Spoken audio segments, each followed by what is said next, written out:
Shalom saudaraku, selamat berjumpa lagi dalam renungan pengharapan baru dari channel Terang Jalanku. Bagaimana kabar Anda hari ini?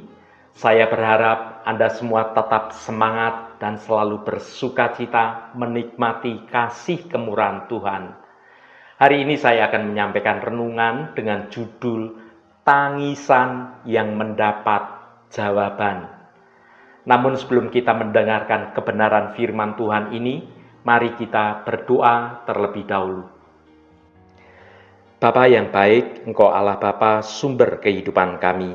Kami senantiasa bersyukur karena Engkau selalu mendengarkan setiap keluhan dan tangisan kami. Pada saat renungan ini, kami membuka hati kami untuk merenungkan janji-Mu bahwa Engkau adalah Allah yang menjawab doa.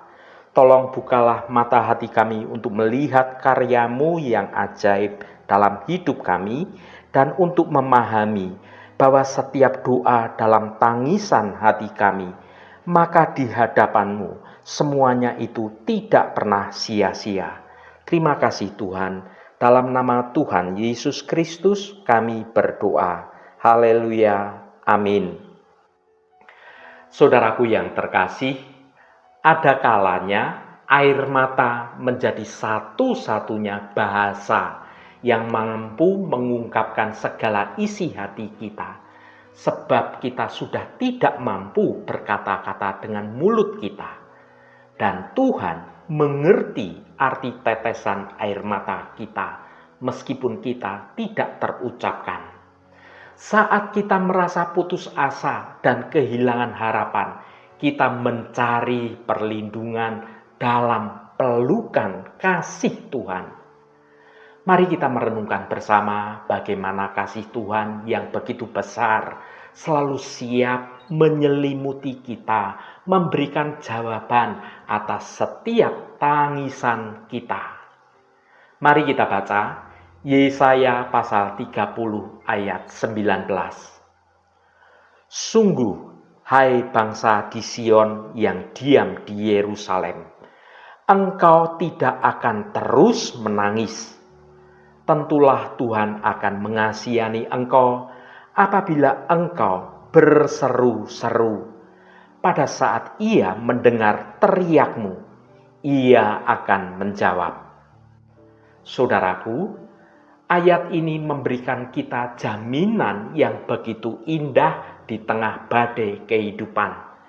Tuhan dalam kebesarannya tidak pernah jauh dari umatnya. Ia selalu siap untuk mendengarkan setiap keluhan dan tangisan kita. Kata-kata, sungguh hai bangsa di Sion yang diam di Yerusalem, engkau tidak akan terus menangis, adalah sebuah janji yang menenteramkan jiwa kita. Apa yang dapat kita pelajari dari ayat ini? Yang pertama, Ia mendengar teriakmu. Frasa Ia mendengar teriakmu. Hal ini menunjukkan bahwa Tuhan selalu mendengar doa-doa kita. Tuhan itu tidak tuli terhadap jeritan hati kita. Setiap kali kita merasa terpuruk, setiap kali air mata membasahi pipi, Tuhan selalu ada untuk mendengarkan doa dan jeritan kita. Doa kita, meski terucap dengan lirih atau bahkan tidak terucapkan melalui mulut kita, pastilah sampai ke telinga Tuhan. Yang kedua, tentulah Tuhan akan mengasihani engkau. Kasih Tuhan tidak terbatas dan kasih Tuhan tidak pernah berkurang. Ia tidak pernah merasa lelah untuk mengasihi kita.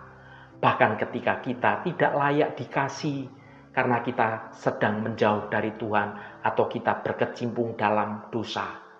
Kasih-Nya itu begitu besar, melingkupi kita seperti sayap elang yang melindungi anak-anak-Nya. Yang ketiga, Ia akan menjawab. Janji Tuhan adalah nyata, Janji Tuhan itu bukan sekedar kata-kata kosong. Ia adalah Allah yang selalu menepati janji. Ketika kita berseru kepadanya, kita dapat yakin bahwa Tuhan akan menjawab sesuai dengan rencana Tuhan, sesuai dengan kehendak Tuhan, dan sesuai dengan waktunya Tuhan. Jawabannya mungkin tidak selalu akan sesuai dengan apa yang kita maui atau apa yang kita harapkan. Tetapi pastilah jawaban Tuhan adalah yang terbaik bagi kita menurut rancangan Tuhan. Yang keempat, engkau tidak akan terus menangis. Ini adalah suatu harapan di tengah kesulitan yang sedang terjadi.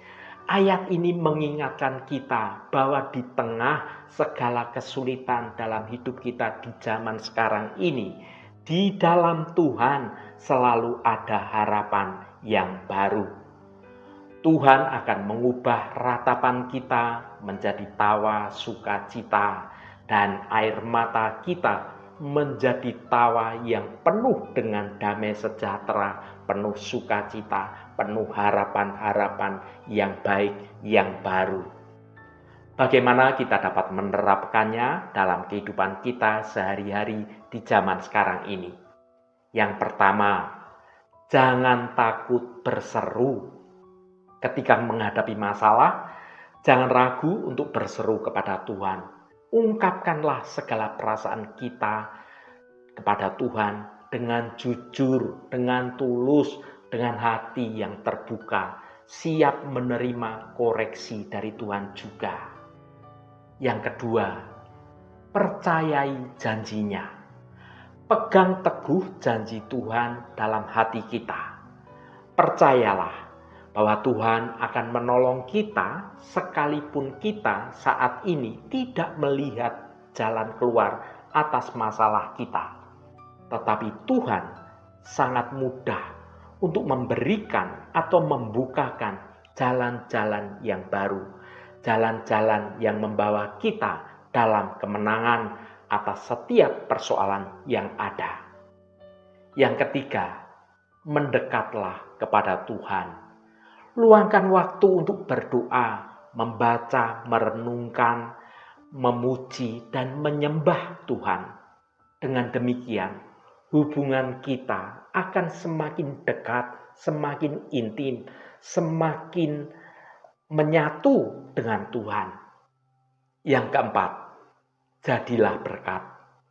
Setelah mengalami banyak kasih Tuhan, mari kita menjadi berkat bagi orang lain. Bagikan kesaksian kita tentang kebaikan Tuhan kepada orang-orang yang sedang lemah saat menghadapi persoalan mereka. Kita bisa menjadikan kekuatan melalui kesaksian kita bagaimana Tuhan campur tangan atas hidup kita. Saudaraku yang dikasihi Tuhan, sebuah lirik lagu Ambon bertutur, siapa hendak tolong beta ini susai. Lirik ini bercerita tentang kesedihan dan kesusahan orang yang hidup di perantauan, jauh dari sumber-sumber pertolongan yang bisa didapat dan dapat dia andalkan. Ya, betapa berharganya suatu pertolongan. Semua orang yang pernah berada dalam kondisi terdesak dan tanpa daya, tahu persis betapa berartinya hal itu, yaitu pertolongan. Kitab Yesaya diawali dengan keluhan terhadap bangsa yang tidak setia, hukuman demi hukuman ditimpakan, penindasan Tuhan izinkan terjadi. Akan tetapi, Tuhan masih mau mendengar seruan mereka dan memperhatikan air mata mereka. Tuhan senantiasa menanti-nantikan saat untuk menyatakan kasih-Nya bagi orang yang juga menanti-nantikan pertolongan Tuhan.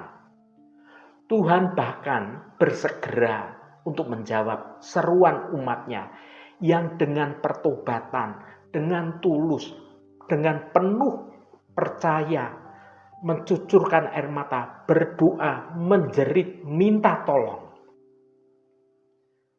Hal ini menunjukkan bahwa Tuhan penuh dengan kasih. Maka Tuhan segera menunjukkan jalan-jalannya dan memberkati mereka yang meminta tolong dengan segala kesungguhannya. Saudaraku yang diberkati Tuhan, ada saatnya nanti Tuhan akan membalut luka batin umatnya dan menyembuhkan bekas-bekas pukulan yang terjadi karena persoalan yang berat. Tuhanlah sumber pertolongan itu. Pertolongan Tuhan kian nyata bagi kita di saat Dia hadir dalam tubuh insani, turut merasakan kelemahan-kelemahan kita dan menanggung dosa kita. Betapa bersyukur kita memiliki Tuhan yang demikian itu. Mari kita baca Ibrani pasal 4 ayat 15 bagian A. Sebab imam besar yang kita punya bukanlah imam besar yang tidak dapat turut merasakan kelemahan-kelemahan kita. Saudaraku, Yesus tidak hanya mengetahui penderitaan kita secara teoritis, tetapi Ia benar-benar merasakannya. Ketika Ia hidup di dunia, Ia mengalami segala macam penderitaan, kesepian, dan godaan. Sama seperti kita hidup di zaman sekarang ini. Melalui pengalamannya sebagai manusia saat itu, Tuhan menunjukkan kasih-Nya yang tidak terbatas. Ia memahami betapa sulitnya hidup di dunia ini dan Ia selalu siap untuk menolong kita. Kehadiran Yesus di tengah-tengah kita memberikan kita harapan yang nyata. Kita tidak sendirian dalam menghadapi segala kesulitan karena Tuhan selalu menyertai kita. Saudaraku, sebagai orang-orang yang dipanggil untuk mencerminkan Tuhan di dunia ini, setiap kita yang telah merasakan pertolongan, anugerah, dan kasih-Nya seharusnya juga menjadi perpanjangan tangan Tuhan untuk mau menolong sesama kita. Karena Yesus telah mengalami segala sesuatu seperti kita, maka kita dapat dengan penuh keberanian menghampiri tahta kasih karunia-Nya. Kita dapat datang kepada Tuhan dengan segala kerendahan hati, dengan segala kejujuran, mencurahkan segala beban dan kekhawatiran kita. Yesus adalah sumber kekuatan dan penghiburan yang tidak pernah habis.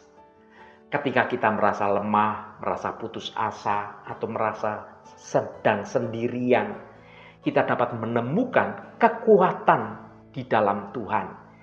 Ia akan mengangkat kita dan memberikan kita semangat untuk terus maju, berjalan maju. Saudaraku, tiap hari di sekitar kita ada orang-orang yang membutuhkan pertolongan. Kiranya kita tidak hanya puas menjadi penonton yang duduk manis, tetapi kita menyediakan diri dipakai oleh Tuhan menjadi saluran berkat Tuhan, membawa mereka untuk mengenal kasih Tuhan, satu-satunya penolong yang sejati. Haleluya, Tuhan memberkati kita semua. Mari kita tutup renungan ini dengan berdoa. Allah Bapa yang penuh kasih dan sayang, kami datang menghadap-Mu dengan hati yang penuh syukur dan kerendahan hati. Engkau sungguh Allah yang Maha Besar, yang selalu siap menyelimuti kami dengan kasih-Mu yang tidak terhingga. Kami merenungkan firman-Mu dalam dari renungan ini yang menjanjikan bahwa Engkau akan mengasihani kami dan menjawab setiap seruan kami. Kami percaya bahwa Engkau adalah Allah yang mendengar dan Allah yang menjawab doa. Bapa, dalam kesibukan hidup kami seringkali lupa untuk berseru kepadamu. Kami terlena oleh masalah dan kekhawatiran duniawi. sehingga mengabaikan kehadiran-Mu yang begitu dekat. Namun pada saat ini kami merasa lemah dan merasa putus asa. Kami ingat akan janji-Mu. Engkau adalah tempat perlindungan kami yang aman. Ketika air mata mengalir dan hati kami hancur, Engkau hadir untuk menghibur dan menguatkan kami. Bapa, kami mohon ampun atas segala dosa dan ketidakpercayaan kami. Kami rindu untuk semakin dekat dengan Engkau dan mengalami kasih-Mu yang sempurna. Kami bersyukur karena Engkau selalu ada untuk kami. Engkau adalah sahabat yang setia, pelindung yang kuat, dan penyedia yang baik. Kami percaya bahwa Engkau akan menjawab setiap doa kami sesuai dengan kehendak-Mu. Kami menyerahkan seluruh hidup kami ke dalam tangan-Mu. Terima kasih Tuhan, segala hormat, pujian, dan ucapan syukur hanya bagi nama-Mu, Allah yang kudus. Saudaraku, bukalah hatimu dan tengadahkan tangan-Mu. Terimalah berkat Tuhan. Tuhan memberkati engkau dan melindungi engkau. Tuhan menyinari engkau dengan wajah-Nya dan memberikan kasih karunia. Tuhan menghadapkan wajah-Nya kepadamu dan memberikan damai sejahtera. Berkat anugerah dari Bapa Surgawi, cinta kasih karunia dari Tuhan Yesus Kristus, dalam persekutuan dan penghiburan Roh Kudus, menyertai kita semua sekarang ini dan sampai selama-lamanya. Dalam berkat Tuhan Yesus Kristus, haleluya, amin. Puji Tuhan saudaraku semua, biarlah melalui renungan pengharapan baru dari channel Terang Jalanku ini dapat membangun kehidupan kita semua semakin bertumbuh dalam kebenaran Tuhan. Saudaraku, firman Tuhan hari ini mengingatkan kita akan janji-Nya yang tidak pernah berubah. Meskipun badai yang dahsyat menerpa hidup kita, kita dapat tetap berdiri dengan teguh karena kita memiliki Allah yang Maha Kuasa. Marilah kita senantiasa semakin mengandalkan Tuhan dalam setiap langkah kehidupan kita. Roh Kudus senantiasa menuntunmu dan menolongmu untuk hidup dalam jalan kebenaran Tuhan. Saudaraku, saya sangat senang sekali dan berterima kasih jika Anda berkenan memberikan komentar pada konten video ini dan bagikan renungan ini pada teman dan sahabat Anda agar mereka diberkati juga melalui renungan ini. Terima kasih saudaraku, sampai bertemu kembali. Shalom, Tuhan memberkati.